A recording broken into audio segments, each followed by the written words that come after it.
चलिए साथियों, शुरू करते हैं हमारी बायोलॉजी सीरीज़ का अगला बेहद अहम लेक्चर, जिसका नाम है रक्त परिसंचरण तंत्र यानी कि सर्कुलेटरी सिस्टम। साथियों, इस सीरीज की सबसे बड़ी खासियत यह है कि यहाँ हम 100% एग्जाम ओरिएंटेड और सटीक कंटेंट को कवर करते आ रहे हैं, ताकि आपका समय बचे और तैयारी मजबूत हो। अब तक हमने 70% बायोलॉजी को पूरी स्पष्टता के साथ कवर कर लिया है। आज का यह चैप्टर रक्त परिसंचरण तंत्र न केवल शारीरिक विज्ञान को बेहतर तरीके से समझने में मदद करेगा, बल्कि आपकी एसएससी, रेलवे और अन्य प्रतियोगी परीक्षाओं के लिए भी महत्वपूर्ण सवालों का आधार बनेगा। तो साथियों, नई ऊर्जा और फोकस के साथ चलिए शुरू करते हैं रक्त परिसंचरण तंत्र चैप्टर। इस लेक्चर में हम टू द पॉइंट कंटेंट के बारे में बात करेंगे और सभी जितने भी कॉम्पिटिटिव एग्जाम्स हैं जहां से क्वेश्चंस फ्रेम किए जाते हैं, उन सभी टॉपिक्स की वन बाय वन चर्चा करेंगे। तो शुरू करते हैं। सबसे पहले हम देखेंगे कि व्हाट इज सर्कुलेटरी सिस्टम यानी कि परिसंचरण तंत्र क्या है। तो परिसंचरण तंत्र यानी कि हम कह सकते हैं कि रक्त परिसंचरण तंत्र शरीर में ब्लड, न्यूट्रिएंट्स, ऑक्सीजन, हार्मोन और अन्य अपशिष्ट पदार्थों का परिवहन यानी कि ट्रांसपोर्टेशन करता है। यह तंत्र हृदय, रक्त और रक्त वाहिकाओं यानी कि ब्लड वेसल्स से मिलकर बना है।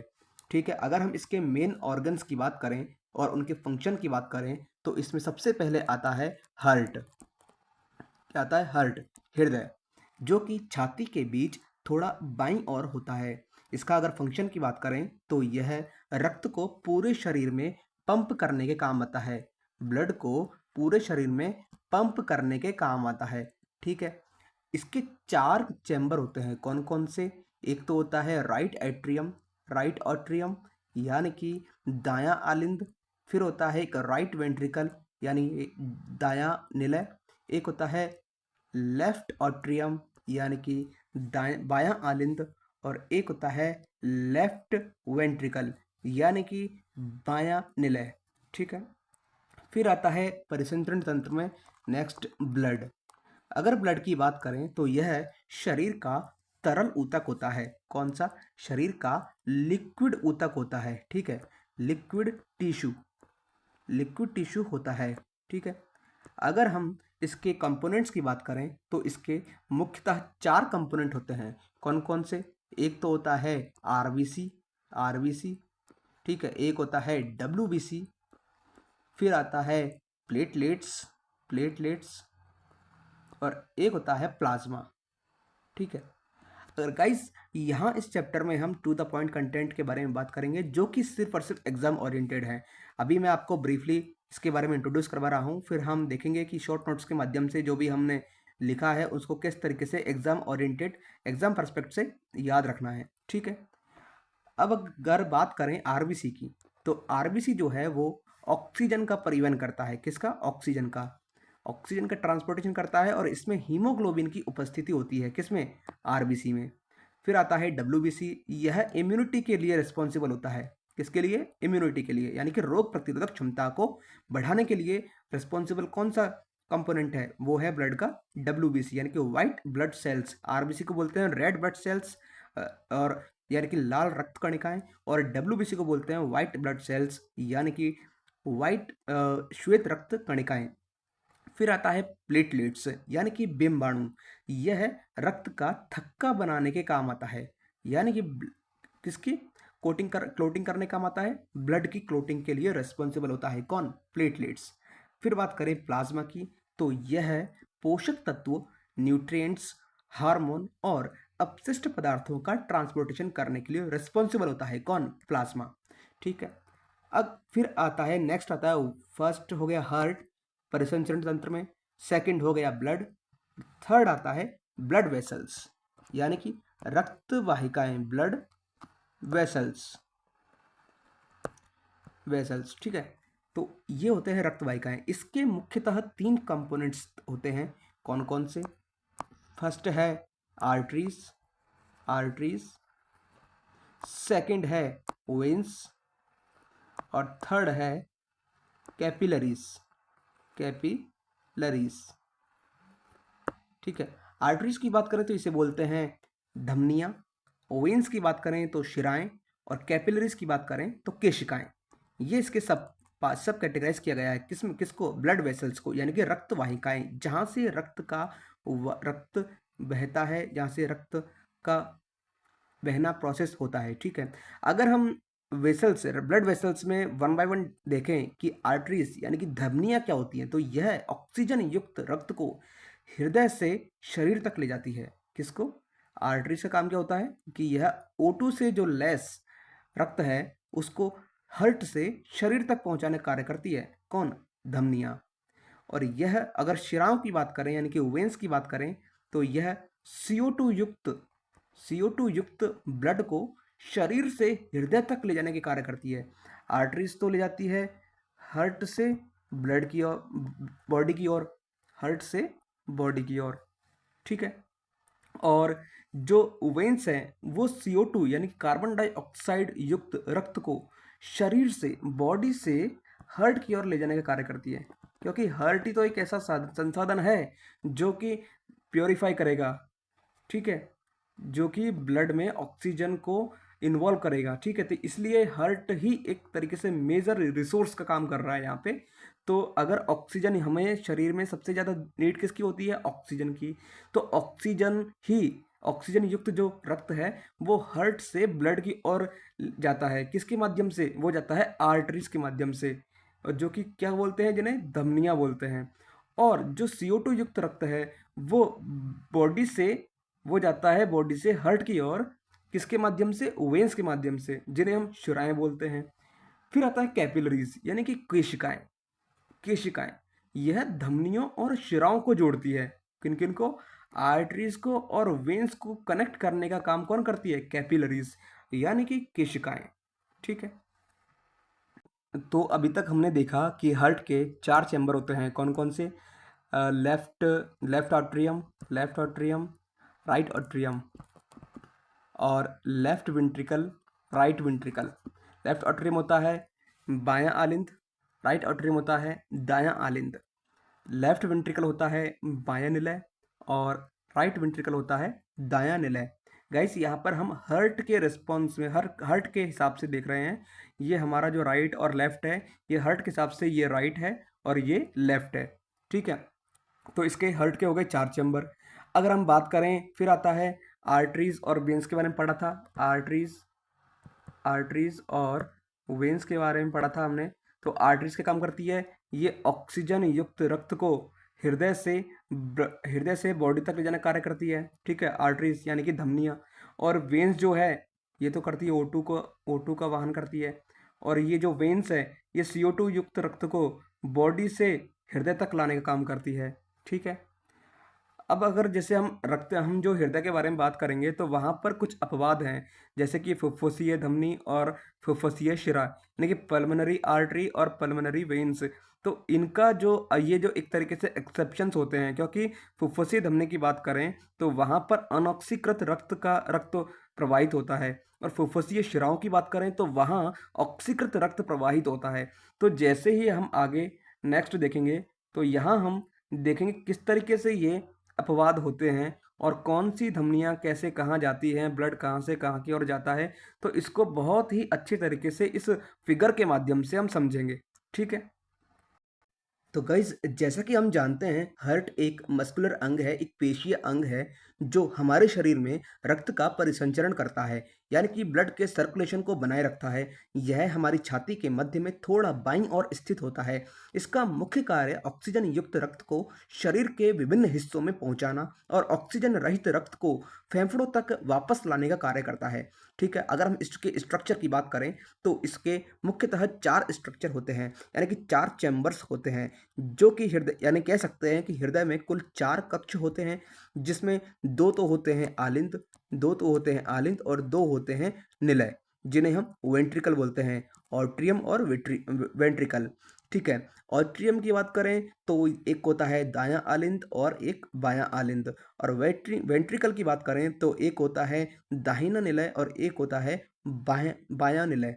ठीक है, अब इसमें हम देखते हैं वॉल्व। इसमें होते हैं वॉल्व भी होते हैं, हार्ट में वॉल्व भी होते हैं, जैसे आप यहाँ देख सकते हैं पल्मोनरी वॉल्व हो गया। ठीक है, और ट्राई ये एक ये हो गया। ठीक है, 1 सेकेंड गाइस। पेन चेंज कर लेता हूँ मैं। एक हो गया पल्मोनरी पल्मोनरी वाल्व, एक ट्राइकुस्पिड वाल्व, ठीक है। तो यहाँ पर हम वन बाय वन चर्चा करेंगे कैसे ये हार्ट कार्य करता है। गाइस, हार्ट के फंक्शन को समझने से पहले हम देखेंगे कि हार्ट में मुख्यतः 4 वाल्व होते हैं जो कि रक्त को एक दिशा में प्रवाहित करने में सहायता करते हैं। अगर हम 4 वाल्व कौन-कौन से हैं ये यहाँ देख लेते हैं कौन-कौन से। अगर हम बात करें वाल्व की तो 4 वाल्व होते हैं, ठीक है। एक होता है त्रिपर्दी वाल्व, यानी कि यह कह सकते हैं ट्राइकुस्पिड वाल्व। ये आप देख सकते हैं ट्राइकुस्पिड वाल्व। ये कहाँ होता है? ये दाहिने आलिंद और दाहिने निलय के बीच होता है। आप देख सकते हैं ट्राइकुस्पिड वाल्व यहाँ पर स्थित होता है, ठीक है। जो कि राइट ऑट्रियम, ये होता है राइट ऑट्रियम, और राइट वेंट्रिकल यानी दायां आलिंद और दायां निलय के बीच में स्थित होता है। कौन? ट्राइकुस्पिड वाल्व, जिसे हम हिंदी में बोलते हैं त्रिपर्दी वाल्व। क्या बोलते हैं? त्रिपर्दी वाल्व, ठीक है। अब बात करते हैं एक एक माइट्रल वाल्व की बात करते हैं। माइट्रल वाल्व यहाँ देख सकते हैं आप, ये है माइट्रल वाल्व। ये कहाँ होता है? ये बायां आलिंद और बायां निलय के बीच स्थित होता है। यहाँ देख सकते हैं आप, ये होता है बायां आलिंद यानी कि लेफ्ट ऑट्रियम, और बायां निलय यानी लेफ्ट वेंट्रिकल के बीच में स्थित होता है। यहाँ आप देख सकते हैं ये है मिट्रियल वाल्व, ठीक है, जिसे हम माइट्रल वाल्व कहते हैं। फिर एक आता है पल्मोनरी वाल्व। ये आप देख सकते हैं यहाँ पर है पल्मोनरी वाल्व। पल्मोनरी वाल्व की बात करें तो यह है दाहिने निलय और पल्मोनरी धमनी यानी कि पल्मोनरी आर्टरीज के बीच स्थित होता है। यहाँ देख सकते हैं आप, ये तो है दाहिना निलय, ठीक है। और पल्मोनरी आर्टरीज, ये होता है पल्मोनरी आर्टरीज कहाँ पे? ये आप देख सकते हैं, ये पल्मोनरी आर्टरीज है, ठीक है। ये पल्मोनरी जो आर्टरी है, ये जो पल्मोनरी आर्टरीज है, और ये जो राइट ऑट्रियम है यानी कि दाहिना निलय, सॉरी ये दाहिना निलय, यहाँ पर ये दाहिना निलय और ये पल्मोनरी आर्टरीज, इन दोनों के बीच में कहाँ स्थित होता है? यहाँ पे स्थित होता है। क्या? पल्मोनरी वाल्व, ठीक है। ये पल्मोनरी आर्टरीज है, ये होता है पल्मोनरी आर्टरी। 1 सेकंड गाइस, मैं रब कर देता हूँ, अच्छा स्पष्ट दिखेगा इससे, ठीक है। ये जो राइट वेंट्रिकल है, ठीक है, और ये पल्मोनरी आर्टरी है, तो इसके बीच में यहाँ पर स्थित होता है क्या? Pulmonary valve. यानी कह सकते हैं दाहिने निलय और पल्मोनरी धमनियों के बीच में स्थित होता है कौन? Pulmonary valve. फिर आता है एक एओर्टिक वाल्व। एओर्टिक वाल्व की बात करें, ये एओर्टिक वाल्व यहाँ पर मेंशन किया हुआ है, यहाँ पर ये बायां निलय और एओर्टा के बीच होता है। कहाँ पे? ये होता है लेफ्ट वेंट्रिकल, बायां निलय और एओर्टा के बीच में। ये एओर्टा है, इसके बीच में कहाँ स्थित होता है? यहाँ पे, ठीक है। गाइस, अब देखेंगे कि जब ब्लड का सर्कुलेशन होता है तो कैसे ये वाल्व इन्वॉल्व होते हैं उस ब्लड के सर्कुलेशन में, और क्या इनका रोल होता है। तो अब हम हृदय की कार्यप्रणाली को समझेंगे। हृदय यानी कि फंक्शनिंग ऑफ हार्ट। तो गाइस देखते हैं अब कि हृदय की कार्यप्रणाली को 2 मुख्य चक्रों में बांटा जा सकता है। एक तो होता है सिस्टोल और एक होता है डायस्टोल। सिस्टोल की बात करें, एक होता है सिस्टोल,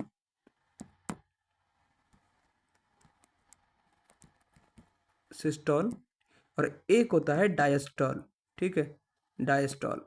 सिस्टोल की बात करें तो यह अवस्था तब होती है जब हृदय के निलय संकुचित यानी कॉन्ट्रैक्ट होते हैं और रक्त को शरीर और फेफड़ों में पंप करते हैं। और डायस्टोल यह वह स्टेट होती है जिसमें हृदय के आलिंद रक्त से भरे होते हैं और फिर यह रक्त निलयों में प्रवाहित होता है, ठीक है। सिस्टोल कब होता है? सिस्टोल वह स्टेज होती है, सिस्टोल वह अवस्था होती है जब हार्ट के निलय संकुचित होते हैं और रक्त को शरीर और फेफड़ों में पंप करते हैं। और डायस्टोल वह अवस्था होती है जो कि जिसमें हृदय के आलिंद रक्त से भरे होते हैं और वह फिर रक्त निलयों में प्रवाहित होता है, ठीक है। अब बात करते हैं रक्त प्रवाह की प्रक्रिया यानी कि ब्लड फ्लो प्रोसेस। शरीर से ऑक्सीजन रहित रक्त दाहिने आलिंद में प्रवेश करता है। अगर हम बात करें जो ऑक्सीजन रहित रक्त है, सबसे पहले ऑक्सीजन जो ब्लड है उसमें ऑक्सीजन होता ही नहीं है, यानी कि ऑक्सीजन वो होता है ऑक्सीजन रहित ब्लड, ठीक है? O2 होता ही नहीं है उस रक्त में, तो वह कहाँ से प्रवेश करता है? वह प्रवेश करता है राइट ऑट्रियम से, यानी कि यहाँ आप देख सकते हैं ये है राइट ऑट्रियम, ठीक है? यहाँ से रक्त प्रवेश करेगा, ठीक है? यहाँ से रक्त प्रवेश करेगा, ये है राइट ऑट्रियम, ये पूरा राइट ऑट्रियम का पार्ट है, ठीक है?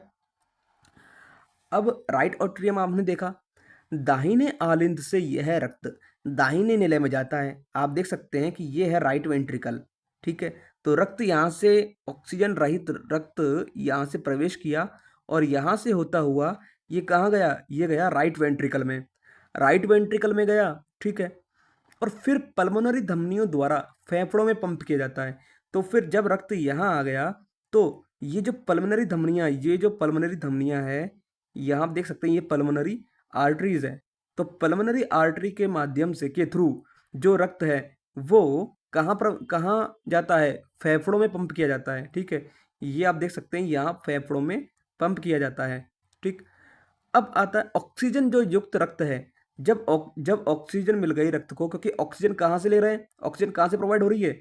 ये प्रोवाइड हो रही है लंग्स से, यानी फेफड़ों से। तो वहाँ से जब ऑक्सीजन लेकर के ब्लड वापस आता है, तो ऑक्सीजन युक्त रक्त जो है वो फेफड़ों से बाएं आलिंद में लौटता है। कहाँ? बाएं आलिंद में। ये जो लेफ्ट ऑट्रियम है, आप देख सकते हैं ये लेफ्ट ऑट्रियम, यानी कि बायां आलिंद। तो बाएं आलिंद से यह रक्त बाएं निलय में जाता है, ठीक है? बाएं आलिंद से यह रक्त बाएं निलय में जाता है, ये लेफ्ट वेंट्रिकल बाएं निलय में, और फिर एओर्टा द्वारा पूरे शरीर में प्रवाहित किया जाता है। तो ये आप देख सकते हैं ये एओर्टा है। फिर बायां जो लेफ्ट वेंट्रिकल है, यहाँ से होते हुए रक्त कहाँ जाएगा? ये जाएगा एओर्टा के माध्यम से, ये एओर्टा है, ठीक है? यहाँ से फिर पूरे शरीर में रक्त चले जाएगा, ठीक है? अगर हम इम्पोर्टेंट फैक्ट्स की बात करें, तो हृदय का जो औसतन आकार है वो एक मुट्ठी के बराबर होता है, ठीक? तो गाइज़ अभी हमने देखा कि जैसे कैसे ब्लड का फ्लो होता है, रक्त का प्रवाह होता है हृदय के माध्यम से। तो अगर हम और इसे अच्छे तरीके से समझें, सरल तरीके से समझें, तो दोबारा हम रिवाइज़ कर लेते हैं कि ये क्या कह रहा है कि ऑक्सीजन रहित रक्त का जो प्रवाह है, सबसे पहले ऑक्सीजन ब्लड में किसी प्रकार की कोई ऑक्सीजन मौजूद नहीं है, ठीक है? तो हम देख सकते हैं कि डीऑक्सीजनेटेड जो ब्लड है उसका फ्लो होता है शरीर से हृदय तक, ठीक है? तो शरीर के विभिन्न अंगों में उपयोग किए गए जो ऑक्सीजन रहित रक्त है, यानी कि डीऑक्सीजनेटेड ब्लड है, उसको वेन्स के माध्यम से हृदय के दाहिने ऑट्रियम में लाया जाता है। ये जो वेन्स दे रखे हैं यहाँ हमने, ठीक है? तो वेन्स के माध्यम से कहाँ लाया जाता है? राइट ऑट्रियम में लाया जाता है। ये राइट ऑट्रियम है, ठीक है? अब राइट ऑट्रियम में लेकर के आ गए। अब राइट ऑट्रियम से राइट जो वेंट्रिकल है वहाँ तक उसका क्या प्रोसेस है? जब यह दाहिना आलिंद कॉन्ट्रैक्ट होता है, यानी कि जो ये राइट ऑट्रियम में रक्त आ गया, जब यहाँ जो है यह संकुचित होता है, तो फिर ब्लड जो है वो राइट वेंट्रिकल तरफ जाता है। कहाँ जाता है? जब दाहिना आलिंद संकुचित होता है, तो ये जो वॉल्व देख रहे हैं आप, ये ट्राइक्युस्पिड वॉल्व है, यानी कि त्रिकपर्दी जो वॉल्व है, ये इसके माध्यम से दाहिने निलय में पहुँचता है। कौन? ब्लड, ठीक है? अब ये ब्लड यहाँ पहुँच गया। किसके माध्यम से? जब ये ब्लड राइट ऑट्रियम में आ गया, राइट ऑट्रियम के बाद में ये ट्राइकस्पिड वॉल्व वर्क करता है, जिससे कि राइट ऑट्रियम संकुचित हो जाता है, और संकुचित जैसे ही होता है, तो ये जो वॉल्व खुल जाता है और राइट जो ब्लड है वो यहाँ प्रवेश कर जाता है। कहाँ पे? राइट वेंट्रिकल में, ठीक है? अब जब राइट वेंट्रिकल में ब्लड आ गया, तो राइट वेंट्रिकल से फेफड़ों तक ब्लड को पहुंचाने का कार्य होता है। कैसे? कि यह जो ब्लड है, जो दाहिना निलय में आया है, तो दाहिना निलय जो है वो फिर संकुचित होने लगता है। ये जो दाहिना निलय है ये संकुचित होता है। तो ये पल्मोनरी वाल्व, ये आप देख रहे हैं पल्मोनरी जो वाल्व है, ये पल्मोनरी वाल्व फिर वर्क करने लग जाता है। कैसे? कि जैसे ही राइट वेंट्रिकल संकुचित होगा, यानी कॉन्ट्रैक्ट होगा, तो पल्मोनरी वाल्व के जरिए जो ब्लड है उसको पल्मोनरी धमनियों द्वारा, ये जो पल्मोनरी धमनियां देख रहे हैं, ये जो पल्मोनरी धमनियां हैं, यानी पल्मोनरी जो आर्टरी है, इसके द्वारा लंग्स में भेजने का कार्य करते हैं ब्लड को, ठीक है?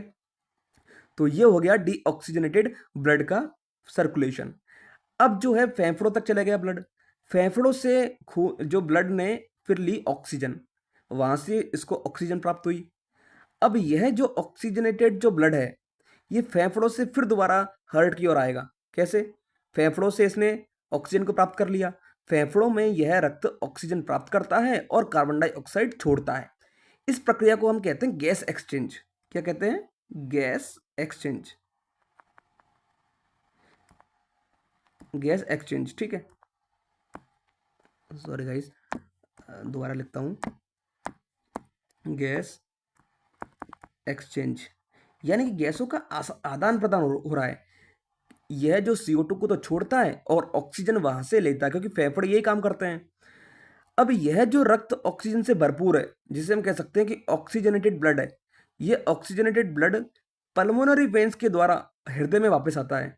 यहाँ आप देख सकते हैं कि ये जो पल्मोनरी वेन्स हैं, ये जो ऑक्सीजनेटेड ब्लड है, ये हृदय में वापस आना शुरू हो जाता है। ठीक है। अब आगे कैसे कार्य करता है? जब ये वापस हृदय में आता है, इसको रब कर देते हैं गाइस। जब ये ऑक्सीजनेटेड ब्लड ये पल्मोनरी वेन्स के माध्यम से वापस हृदय में आता है, ठीक है, तो सबसे पहले ये फेफड़ों से लेफ्ट ऑट्रियम में आता है। कहाँ आता है? लेफ्ट ऑट्रियम में, यानी कि बायां आलिंद में। अब ऑक्सीजन युक्त रक्त बाएं आलिंद में प्रवेश कर गया। अब ये बाएं आलिंद से बाएं निलय तक सफर करता है। कहाँ पे? बाएं आलिंद से, और ये बाएं निलय तक सफर करता है। ठीक है। बायां आलिंद संकुचित होकर रक्त को, ये जो बायां आलिंद है, जब यहाँ ब्लड आ गया तो ये संकुचित होने लगता है, यानी कॉन्ट्रैक्ट होने लगता है। और जब ये कॉन्ट्रैक्ट होता है तो माइट्रल वॉल्व के माध्यम से, ये देख रहे हैं आप माइट्रल वॉल्व, ये जो माइट्रल वॉल्व है, ये माइट्रल वॉल्व जो है ये फिर फंक्शन करने लगता है, वर्क करने लगता है। तो फिर इसके माध्यम से जो है जो रक्त वो लेफ्ट वेंट्रिकल में आ जाता है, यानी कि यहाँ बाएं निलय में रक्त आ जाता है। कौन सा? ऑक्सीजनेटेड ब्लड, जो कि फेफड़ों से आया है। अब बाएं निलय से पूरे शरीर में जाता है फिर रक्त। कहाँ से? जब ये लेफ्ट वेंट्रिकल में आया है, अब यहाँ से फिर पूरे शरीर में ऑक्सीजनेटेड युक्त रक्त का प्रवाह शुरू होता है। कैसे? कि अब बायां निलय संकुचित होकर के, ये जो लेफ्ट वेंट्रिकल देख रहे हैं, तो ये बायां निलय जो है वो संकुचित होता है और यह ऑक्सीजन युक्त रक्त को एओर्टिक वॉल्व के माध्यम से एओर्टा में भेजता है। ये देख रहे हैं आप एओर्टिक वॉल्व, ये जो एओर्टिक वॉल्व है, यहाँ एओर्टिक वॉल्व लगा हुआ है। ठीक है। तो ये जो ब्लड आया है लेफ्ट वेंट्रिकल में, ये एओर्टिक वॉल्व जब ये संकुचित होगा, कॉन्ट्रैक्ट होगा लेफ्ट वेंट्रिकल, ठीक है, ये लेफ्ट वेंट्रिकल संकुचित होगा तो एओर्टिक वॉल्व जो है ये खुल जाएगा, यानी कि ये वर्किंग कंडीशन में आ जाएगा। और एओर्टिक वॉल्व के माध्यम से एओर्टा में, ये जो एओर्टा है, एओर्टा में भेज देता है किसको? ब्लड को। और फिर वहां से पूरे शरीर के अंगों तक ब्लड प्रवाह शुरू हो जाता है। ठीक है। तो इस तरह से हमने ब्लड के सर्कुलेशन को समझा बहुत ही अच्छे तरीके से। ठीक है गाइज, मैंने पूरी बहुत अच्छे तरीके से और बहुत ही सरल वे में इस जो ब्लड का सर्कुलेशन है, यानी कि आप देख सकते हैं कि जो ये फिगर है ये बहुत ही काफ़ी ज़्यादा टिपिकल है समझने की दृष्टि से, बट मैंने आपको समझाने की कोशिश की है। ठीक है, मेरे हिसाब से आपको समझ में भी आया होगा कि कैसे ब्लड जो सर्कुलेशन है वो हार्ट के माध्यम से काम करता है। ठीक है। अगर हम इसको शॉर्ट टर्म देखें तो सबसे पहले शरीर से ऑक्सीजन रहित रक्त, जो ऑक्सीजन जहाँ मतलब डीऑक्सीजनेटेड जो ब्लड है वो आता है, वो दाहिने आलिंद से प्रवेश करता है। ठीक है, राइट ऑट्रियम में आता है। फिर राइट ऑट्रियम से दाहिने निलय में जाता है।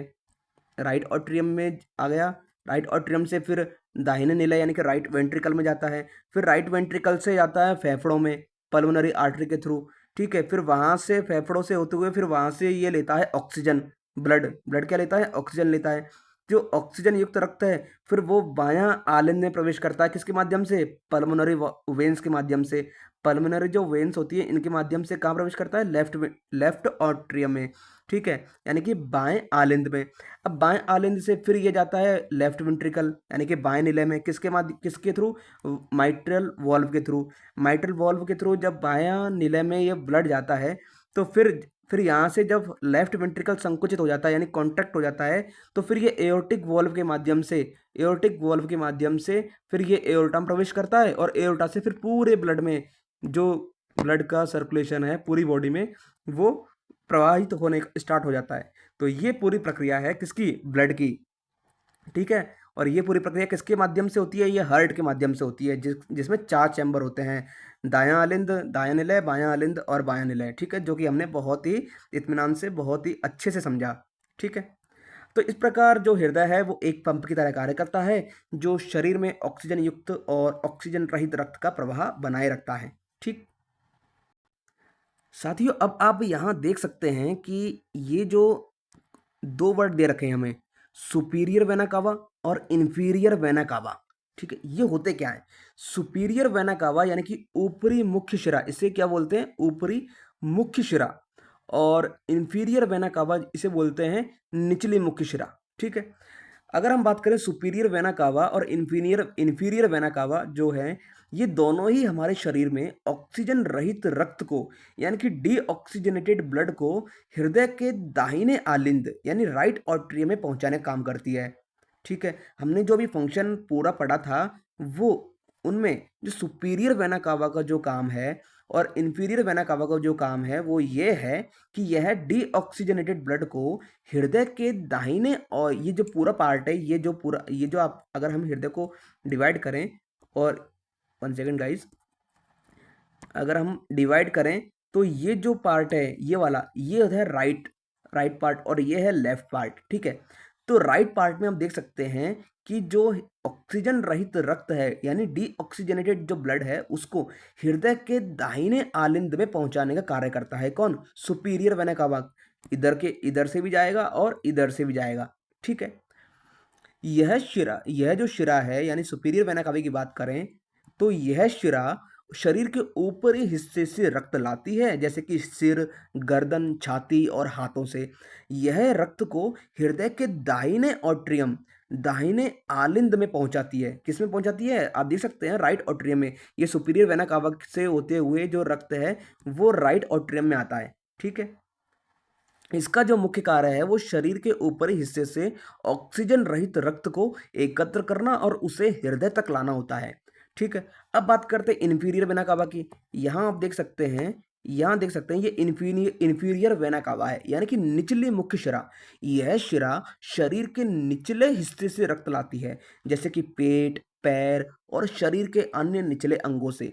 यह भी रक्त को हृदय के दाहिने आलिंद में पहुंचाती है, ठीक है? यह भी जो हृदय को कहाँ पहुँचाती है? राइट ऑट्रियम में, दाहिने आलिंद में पहुँचाने का काम करती है। इंफीरियर वेना कावा का काम है शरीर के निचले हिस्से का ऑक्सीजन रहित रक्त इकट्ठा करना और उसे हृदय में ले जाना, ठीक है? अगर हम इसको थोड़ा उसमें समझें, ब्रीफली समझें, तो सुपीरियर वेना कावा और इंफीरियर वेना कावा दोनों ही महत्वपूर्ण शिराएं हैं, जो पूरे शरीर से ऑक्सीजन रहित रक्त को हृदय में लाकर उसे फेफड़ों में पंप करने के लिए दाहिने आलिंद में पहुंचाती है, ताकि रक्त को ऑक्सीजन प्राप्त हो सके और शरीर के बाकी हिस्सों में पुनः भेजा जा सके। अब गाइस आप देख सकते हैं यहाँ पे एक ये है पेरिकार्डियम। ये आप देख सकते हैं पेरिकार्डियम, ये क्या चीज़ है? पेरिकार्डियम की बात करें तो यह एक पतली दोहरी परत वाली झिल्ली होती है जो हृदय को घेरे रखती है। आप देख रहे हैं यहाँ पे कि ये एक तरीके से मेम्ब्रेन है जो कि पूरे हृदय को घेरे रखती है। ये दोहरी परत होती है इसकी, ठीक है? और जो कि रक्षा करने के काम आती है, उसको सिक्योरिटी प्रोवाइड करवाती है, उसको प्रोटेक्शन करती है। इसे हृदय का संरक्षक आवरण भी कहा जाता है। किसे? पेरिकार्डियम को। अगर हम पेरिकार्डियम की बात करें तो इसमें मुख्यतः 2 परत होती है, ठीक है? मुख्यतः 2 परत होती है। कौन-कौन सी? एक तो fibrous pericardium, fibrous 1 second guys.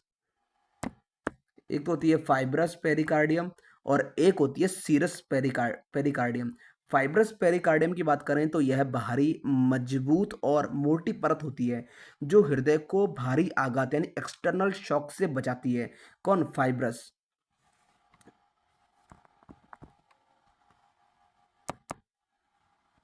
हमने बात की कि 2 तरीके से पेरि इसकी जो 2 परत होती है, कौन-कौन सी? फाइब्रस परत, फाइब्रस पेरिकार्डियम और सीरस पेरिकार्डियम।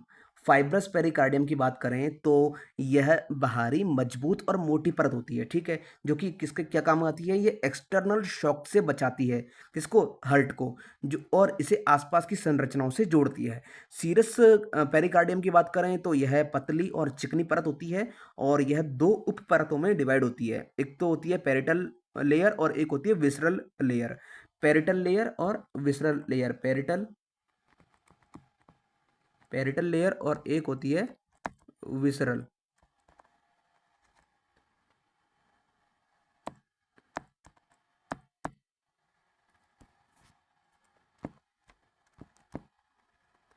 ठीक है, पेरिटल और विसरल। पेरिटल की बात करें तो यह बाहरी सीरस परत होती है जो कि फाइब्रस परत के अंदर होती है।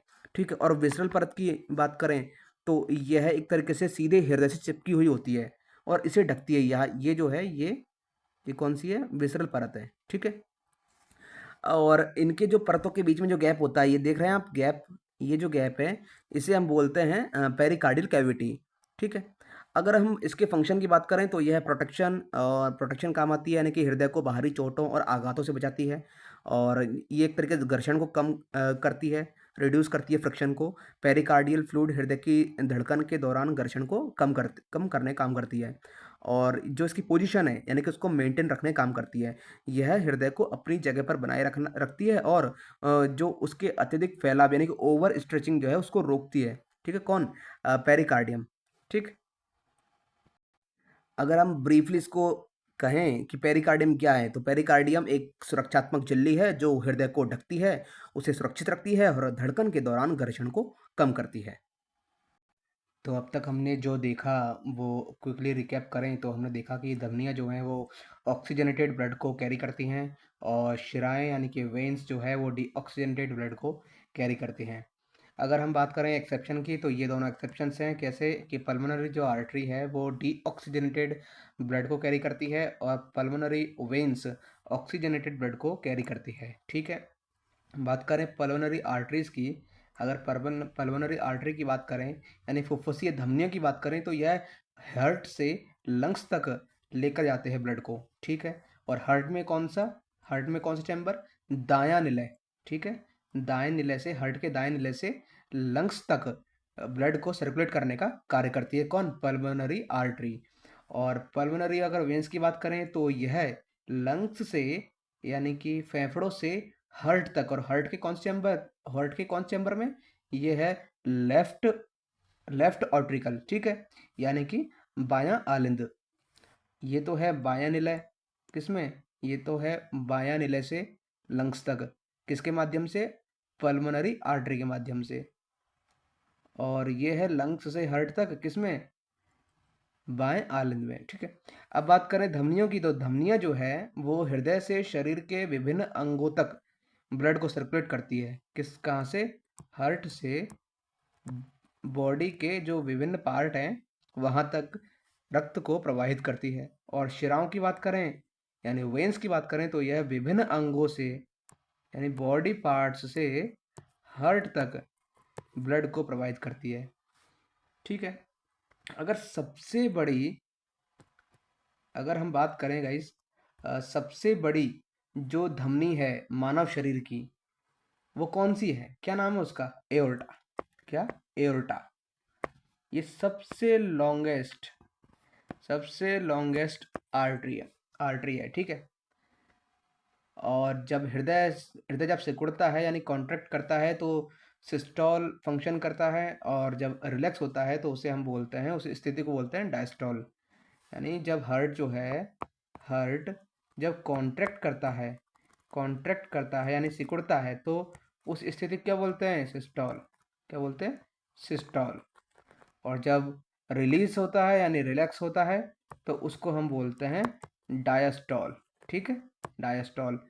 जो सिस्टोल है वो 120 mm ऑफ Hg, यानी कि जो पारा है, यानी कि हम अगर प्रेशर की बात करें, ब्लड प्रेशर की बात करें, तो 120 mm ऑफ Hg का जो दाब होता है वो सिस्टोल में कंसिडर होता है। ठीक है, सिस्टोल की स्टेट में कंसिडर होता है, और रिलैक्स जब होता है तो वो होता है 80 mm ऑफ Hg, यानी कि वो डायस्टोल में कंसिडर होता है। ठीक है, और हमने देखा कि हार्ट के चार वॉल्व हैं। ठीक है, जो हमने वन बाय वन यहाँ डिस्कस किए हुए थे। ठीक है, जिसमें पल्मोनरी वॉल्व, ट्राइकस्पिड वॉल्व, ठीक है, और माइट्रल वॉल्व और एओर्टिक वॉल्व। ठीक, तो गाइस अब देखते हैं हम शॉर्ट नोट्स के माध्यम से कैसे हार्ट काम करता है, यानी कि रक्त परिसंचरण तंत्र में हार्ट का क्या सीन है। ठीक है, हार्ट में जो है वो पेसमेकर होता है, और पेसमेकर की अगर बात करें तो यह एक तरीके से कृत्रिम हृदय है जो कि हार्ट की बीट को कंट्रोल करने का कार्य करता है।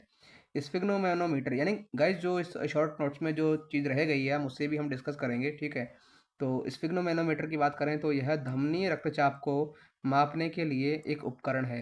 क्या? स्फिग्नोमेनोमीटर। आर्टरीज की बात करें तो इसमें हमने देखा कि हार्ट में 4 चैम्बर होते हैं, 2 आलिंद और 2 निलय। ठीक है, आर्टरीज। ठीक है, तो धमनियों की अगर बात करें तो धमनियों में जो है वो ऑक्सीजन युक्त रक्त को शरीर में ले जाती है धमनियाँ, और यह पतली और मोटी होती है। लेकिन अगर आप इसके एक्सेप्शन की बात करें तो इसमें एक पल्मोनरी आर्टरी होती है जो कि ऑक्सीजन रहित रक्त ले जाती है। ठीक है, जो कि हमने अभी डिटेल में उसको देखा तक कैसे ये वर्क करता है। ठीक, अगर श्राव की बात करें यानी वेन्स की बात करें तो वेन्स में जो है वो ऑक्सीजन रहित रक्त को हृदय तक ले जाती है। ठीक, लेकिन एक्सेप्शन की बात करें तो पल्मोनरी वेन्स ऐसी शिरा है जो कि ऑक्सीजन युक्त रक्त को लेकर जाती है। किसको? ऑक्सीजन युक्त रक्त को लेकर जाती है। ठीक, सिस्टोल हमने देख लिया कि सिस्टोल वह स्टेट है जिसमें जो हार्ट है वो कॉन्ट्रैक्ट होता है, यानी कि संकुचित होता है, और इसका जो दबाव है वो 120 mm ऑफ Hg, यानी कि इतना इस प्रेशर पर वो संकुचित होता है। ठीक, डायस्टोल की बात करें तो यह वह एक स्टेट है जिसमें हार्ट अपना रिलैक्स होता है और इसका दबाव 80 mm ऑफ Hg होता है। सुपीरियर और इन्फीरियर वेना कावा की बात करें तो यह शरीर से दाएं आलिंद यानी कि राइट ऑट्रियम में ऑक्सीजन रहित रक्त लेकर जाती है, यानी कि डीऑक्सीजनेटेड रक्त को, डीऑक्सीजनेटेड ब्लड को हार्ट तक ले जाने का कार्य कौन करती है? सुपीरियर वेना कावा और इन्फीरियर वेना कावा, जो कि ऊपर और नीचे स्थित होती है, जैसा कि हमने इस फिगर में देखा था। ठीक है, सुपीरियर वेना कावा और इन्फीरियर वेना कावा। ठीक, और पल्मोनरी आर्टरी की बात करें तो यह दाएं आलिंद से दाएं निलय में ट्राइकस्पिड वॉल्व से होकर के फिर फेफड़ों में लेकर जाती है ब्लड को। फुफ्फुसीय शिराओं की बात करें यानी पल्मोनरी वेन्स की बात करें तो यह फेफड़ों से बाएं आलिंद जो कि ऑक्सीजन युक्त रखते हैं पल्मोनरी आर्टरी में। ठीक है, ये फेफड़ों में लेकर जाती है किसको? जो कि CO2 से लैस है, यानी जिसमें ऑक्सीजन नहीं है, तो वो तो काम करती है पल्मोनरी आर्टरी। लेकिन पल्मोनरी जो वेन्स है वो क्या काम करती है? जहां हमने लंग्स से यानी ब्लड ने जो ऑक्सीजन लिया उस ब्लड को पल्मोनरी वेन्स के माध्यम से, पल्मोनरी वेन्स के थ्रू फेफड़ों से बाएं आलिंद में प्रवेश करवाती है, यानी बाएं आलिंद से बाएं निले में माइट्रल वॉल्व के से होकर के ब्लड जाता है, जो कि हमने अभी डिस्कस किया। एओर्टा क्या काम देखा हमने? एओर्टा जो है वो बाएं निले से शरीर में रक्त ले जाने वाली सबसे बड़ी धमनी है। कौन सी? एओर्टा। ठीक है, अब बात करें इसके जो मेन अंग, जो चीज़ हमने देखी हार्ट के बारे में वन बाय वन, उसको यहाँ पर रिटन फॉर्मेट में दिया हुआ है कि अगर हम मेन ऑर्गन की बात करें हार्ट के और उसके फंक्शन की बात करें तो हार्ट जो है वो छाती के बीच लेफ्ट साइड होता है थोड़ा। इसकी जो फंक्शन है वो रक्त को पूरे शरीर में पंप करना होता है। इसके 4 चैम्बर होते हैं, 4 चैम्बर होते हैं, right atrium, right ventricle, left atrium, left ventricle. ठीक, ब्लड की बात करें तो ब्लड जो है एक तरीके से लिक्विड टिश्यू है और इसके कुछ मेन कंपोनेंट्स हैं आरबीसी, डब्ल्यूबीसी, प्लेटलेट्स और प्लाज्मा। आरबीसी की बात करें यानी लाल रक्त कणिकाओं की बात करें तो यह ऑक्सीजन का परिवहन करती है और इसमें हीमोग्लोबिन की उपस्थिति होती है। डब्ल्यूबीसी की बात करें तो यह रोग प्रतिरोधक क्षमता के लिए रिस्पॉन्सिबल होती है, यानी कि इम्यूनिटी को बनाए रखती है हमारे शरीर में। बिम्बाणु यानी प्लेटलेट्स की बात करें तो यह क्लोटिंग के लिए रिस्पॉन्सिबल होती है, यानी रक्त का थक्का जमाने के लिए कौन रिस्पॉन्सिबल होता है? प्लेटलेट्स। प्लाज्मा की बात करें तो प्लाज्मा पोषक तत्व, हार्मोन और अपशिष्ट पदार्थों का परिवहन करती है। ठीक है, फिर आता है ब्लड वेसल्स। ब्लड वेसल्स की बात करें तो इसमें आर्टरीज, वेन्स और कैपिलरीज होती हैं। आर्टरीज जो हैं वो ऑक्सीजन युक्त रक्त को हृदय से शरीर तक ले जाने का कार्य करती है। कहाँ से? हार्ट से बॉडी तक ले जाने का कार्य करती है। यह मोटी और लचीलीदार दीवारें होती है। वेन्स की बात करें तो वेन्स जो है वो कार्बन डाइऑक्साइड युक्त रक्त को शरीर से हृदय तक ले जाती है, और इसकी जो दीवारें हैं वो पतली होती हैं और इसमें वॉल्व होते हैं, ठीक है। पतली दीवारें और वॉल्व होते हैं। केशिकाओं की बात करें, केशिकाएं जो कैपिलरीज जो हैं वो धमनियां और शिराओं को जोड़ती है। इसमें गैस, पोषक तत्व यानी न्यूट्रिएंट्स और अपशिष्ट पदार्थों का एक्सचेंज होता है, आदान प्रदान होता है। टाइप्स ऑफ सर्कुलेशन की बात करते हैं तो शिरा परिवहन यानी पल्मोनरी सर्कुलेशन होता है एक, जिसमें दाएं नीले से फेफड़ों तक रक्त ले जाता है और ऑक्सीजन युक्त रक्त बाएं आलिंद में वापस आता है, ठीक है, जो कि अभी हमने समझा फिगर के माध्यम से, ठीक। शारीरिक परिवहन की बात करें, सिस्टमेटिक सर्कुलेशन की बात करें तो इसमें बाएं नीले से ऑक्सीजन युक्त रक्त पूरे शरीर में पहुंचता है और कार्बन डाइऑक्साइड युक्त रक्त को दाएं आलिंद में वापस लाता है, ठीक।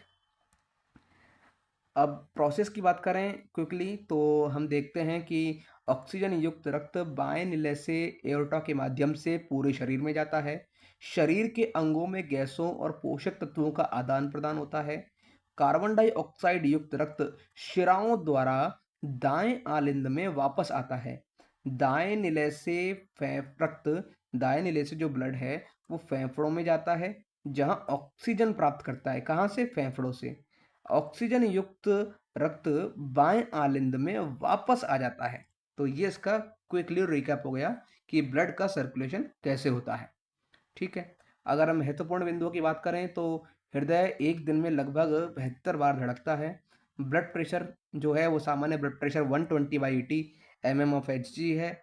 धमनियों में उच्च दबाव और शिराओं में निम्न दबाव होता है, ठीक है। धमनियों में तो होता है हाई प्रेशर और शिराओं में होता है लो प्रेशर। हीमोग्लोबिन का स्तर पुरुषों में 13 से 17 ग्राम, 13 से 17 होता है, ठीक है। और महिलाओं में जो रेंज है वो 12 से 15 के बीच होती है। कौन? हीमोग्लोबिन, ठीक है। महत्वपूर्ण कीटम्स की बात करें तो ऑट्रियम जो है वो हृदय के ऊपरी कक्ष में होता है। वेंट्रिकल यानी निलय निचला कक्ष होता है। एओर्टा यानी महाधमनी ये शरीर में सबसे बड़ी धमनी है। पल्मोनरी आर्टरी फेफड़ों को रक्त ले जाती है और हीमोग्लोबिन जो है वो ऑक्सीजन का परिवहन करने वाला प्रोटीन है। तो ये कुछ इसके महत्वपूर्ण टर्म्स हो गए। ब्लड ग्रुप्स की बात करें तो ब्लड ग्रुप जो है इसकी खोज कार्ल लैंडस्टाइनर ने की थी। सार्वभौमिक दाता की बात करें यानी कि यूनिवर्सल डोनर की बात करें तो ओ नेगेटिव यूनिवर्सल डोनर है, और सार्वभौमिक ग्रहिता यानी यूनिवर्सल एक्सेप्टर ये ए बी प्लस है। ये किसी से भी ब्लड ले सकता है और ओ नेगेटिव किसी को भी ब्लड दे सकता है। बॉम्बे ब्लड की बात करें तो बॉम्बे ब्लड भेंडे द्वारा 1952 में खोजा गया। इसमें आरबीसीज पर एच एंटीजन नहीं होता है। एच एंटीजन नहीं होता है किसमें? आरबीसीज में। और यह किसी से रक्त नहीं ले सकता, ठीक है। यह किसी से भी रक्त नहीं ले सकता। अगर आर एच फैक्टर की बात करें तो आरबीसी पर एक प्रोटीन होता है। क्या होता है? प्रोटीन होता है। यह प्रोटीन, यदि प्रोटीन उपस्थित है तो आर एच पॉजिटिव होगा, और अगर अनुपस्थित है तो आर एच नेगेटिव होगा। आरबीसी पर जो प्रोटीन होता है यह एक तरीके से, तो अगर आरबीसी पर यदि प्रोटीन उपस्थित है तो यह आर एच पॉजिटिव होगा, ठीक है। और अगर अनुपस्थित यानी एब्सेंट है प्रोटीन तो यह आर एच नेगेटिव होगा, ठीक है। और ये फ्लो ऑफ सर्कुलेटरी सिस्टम को अगर और अच्छे से क्विकली रिकैप करें तो हार्ट से ब्लड धमनियों में जाता है, धमनियों से केशिकाओं के माध्यम से होती है वो शिराओं तक, शिराओं से फिर हृदय तक, ठीक। तो इस तरह से हमने देखा कि हार्ट को किस तरीके से हमने समझा, उसकी जो उसके जितने भी फंक्शंस हैं, उसके अंदर जितने भी धमनियाँ, शिराएँ, कैब और superior vena cava, inferior vena cava, इन सबको हमने वन बाय वन अच्छे से समझा। गाइस अगर ब्लड की बात करें तो ब्लड में वाटर सबसे ज़्यादा होता है, वाटर, ठीक है, जो कि 90 से 92% के बीच होता है।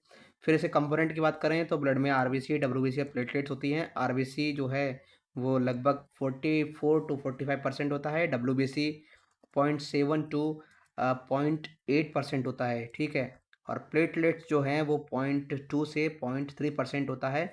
और साथ ही प्लाज्मा जो है, प्लाज्मा की बात करें तो यह लगभग 55% होता है। कितना? 55%, ठीक है। अब इसके अगर हार्ट में हमने जो बात की थी, तो हार्ट में जो चैम्बर वाइज़ बात करें, चैम्बर की बात करें, जो अन्य जीव हैं, अन्य प्रजातियों में जो जीव हैं, तो देखें तो मैमल्स की बात करें तो मैमल्स में 4 चैम्बर होते हैं। अगर हृदय हृदय के कक्षों की बात करें तो मैमल्स में यानी स्तनधारियों में 4 कक्षीय हृदय होते हैं, ठीक। रेप्टाइल्स की बात करें तो इसमें 3 कक्षीय हृदय होते हैं, लेकिन इसमें मगरमच्छ एक अपवाद है। क्रोकोडाइल क्रोकोडाइल एक अपवाद है जिसमें 4 कक्षीय हृदय होते हैं, यानी इसके हृदय में 4 चैम्बर होते हैं। एम्फीबियंस की बात करें यानी उभयचर की बात करें तो इसमें 3 कक्षीय हृदय होते हैं। पक्षियों की बात करें यानी बर्ड्स की बात करें तो इसमें 4 कक्षीय हृदय होते हैं, और मछलियों में 2 कक्षीय हृदय होते हैं। तो इस तरह से हमने इस पूरे परिसंचरण तंत्र को समझा। तो गाइस, यहाँ तक बने रहने के लिए आपका धन्यवाद।